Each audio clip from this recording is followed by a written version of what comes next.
और की भखले भखती बानी जगने अहोरी राजा बपाई बे मैया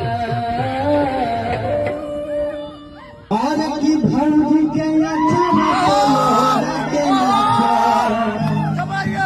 नचवाई बे मैया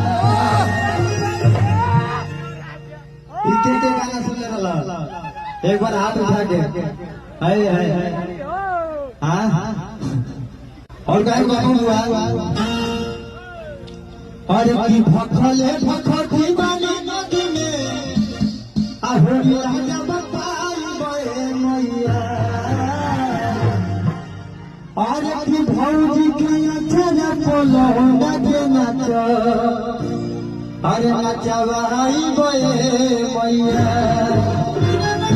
आई तो भखले भखती बानी नदी में होरी राजा बपाई बे मैया